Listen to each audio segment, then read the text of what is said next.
Now, and it looks like I might be discovering something myself today here in the Curiosity Lab, because I'm joined by Susie from Braintastic and a lovely assistant Leah as well, who will be helping us with some experiments today. So Susie, tell us, what is all the equipment and everything you have here today, and what do you have lined up for us, because I'm getting a little bit nervous, I'm going to admit. Don't worry. So I'm going to tell you a little bit about our brain, how it works, and I'm going to do this by recreating a very, very old experiment. Okay. So first of all, I'm just going to hold this up and not drop it. This is a human brain, roughly about this size, yeah? Yeah, so it weighs checks out, I hope. There we go. Weighs about 1.4 kilos, so that's about the size of a small chicken. Wow. And inside your brain, there are about 86 billion nerve cells called neurons. So this is a neuron. Oh. Yours is maybe a little bit smaller. Probably not as cute, I'd say. Yeah, probably doesn't have a face, but this is kind of what we're looking at. So neurons, they all connect up together. They make about 100 trillion different connections. So that's 1,000 times more connections than there are stars in the Milky Way. Wow. And this is how your brain sends messages. So it sends messages around your brain and also sends messages from your brain to the rest of your body. Okay. So I think Bianca said this earlier, that your brain uses electricity to do this. Yes. And it's exactly the same electricity that we'd use for lights, for your phone, all the same stuff. So this was discovered about 150 years ago by a scientist called Luigi Galvani. Okay. So Galvani did a bunch of different experiments on a lot of different things, but the thing he's really famous for is doing experiments on dead frogs.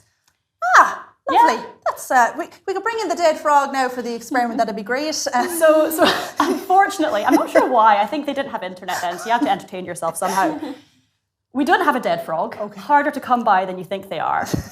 But he found that if you put a little bit of electricity through a dead frog's leg, you could make it twitch like it was still alive. So, Frankenstein, you might say. Very good. It actually was the inspiration for Mary Shelley's Frankenstein. Ah, so, there you go. There we go. So what we're going to do today is recreate this experiment. Leah has very, very kindly offered to be my dead frog. An honour, I'm sure, Leah. I'm sure. I'm so honoured. And we're going to see if we can use this electricity, just like your brain would do, send this message from your brain through your nervous system into your muscles. We're going to see if we can kind of hack into that and just get access to her muscles using some electricity. So you just give me your arm. We've already got her electroded up. Here's the arm we prepared earlier. Yes. The reason we've got it here is because there's a nerve that runs along your arm called the ulnar nerve. It runs really, really close to the surface, so it's nice and easy for me to access. And it's the reason that if you hit your funny bone, it really, really hurts. Yeah, and it's really not that funny. Not funny at all. Yes, because you're hitting directly onto that nerve. Okay. So this here is a TENS machine. And TENS machine is a medical device. It's used for pain. And it sends a little electrical impulse. So we're gonna send that through Leah's arm. Not causing pain, I hope. How are you feeling? I'm a little bit nervous, but I'm so excited. Okay, so if you just relax your hand, so nice and floppy, and just kind of hang it down. And I'm going to turn it on, and we're going to see, if you just watch your hand, see if we can make it move. So you might not feel anything yet. Can you feel that now? Now I can definitely feel it. Are you doing that, Leah? Not on purpose. No, I'll do it one more time. Just turn it on. It's alive! It's alive! So I'll turn that off now. Take that away from you. But what we've done here is exactly the same as your brain would do. It's sent that signal, that electricity from your brain down through your nervous system into the muscle, and we've managed to just do exactly like we would have done with a dead frog. Oh my goodness, and what amazing dead frog experiment that is. Now, I believe in the next part of this segment, I'm going to be hooked up to Leah, and somehow we're going to be creating electricity and movement together, is that right? Yeah. Right, so while we, great stuff, we're back with Leah and Susie from Braintastic, and I'm all taped up, ready for an experiment. I'm a little bit nervous about it, but don't worry, I trust you, Susie. But first, we have some shout-outs for everybody at home. So hello to Room 13, 5th class in Scull Anya, St. Kevin's Littleton National School in Thurles, County Tipperary, 6th class of St. John's National School in Ballybrack, and 1st and 2nd class of St. Michael's in County Cork. Now, Susie, we both have a tape on. What are we going to do? Should I be nervous? Should I be scared? Don't be too nervous. You've got the good side of it, so don't worry. So we've shown already that you can use electricity to control muscles. Yes. But we found out a little bit more recently that our muscles also produce electricity of their own. Okay. Yeah. So what we're going to do first of all is I want to kind of show how that happens, show how your muscles are producing this electricity using this little box here. So this is called an Arduino, and Arduino is a device that can detect electrical currents. Okay. So hopefully what's going to happen is we're going to link this up to your muscles and see if we can get the electricity from your muscles to light up these little lights here. Oh, so I'm a human battery. You are a essentially. human battery. That's exactly what's happening. So let me just clip you up here. Okay. No, I'm okay. It's fine. And plug this in. And then if you just kind of relax your arm for now, relax it. Too and relaxed? then in a perfect levels of relaxed. In a second, if I'm going to count down from 3, and you're going to just do a nice big flex of your bicep there. And we're going to see if we can light up these lights. No problem. I've been to the gym once or twice. That's all we need. Okay, so are you ready? Yes, let's do it. 3, 2, 1, big flex. Do you see that? Oh my goodness. Amazing. So that is, you're creating electricity. That's the power of these muscles, everyone. Yes. Look at that. Oh, wow. Incredible. So now we know. I'm just going to put this down for a second. I'm just going to keep doing this. Look Slow at it that. down.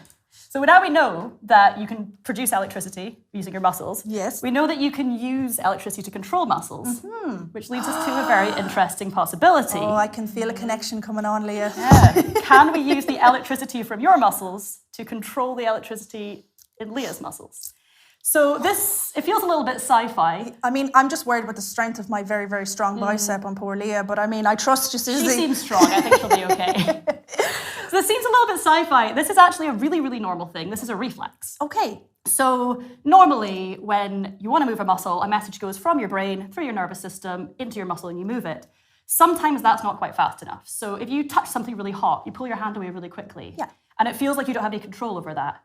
It's because you don't. Your brain is not involved in that at all.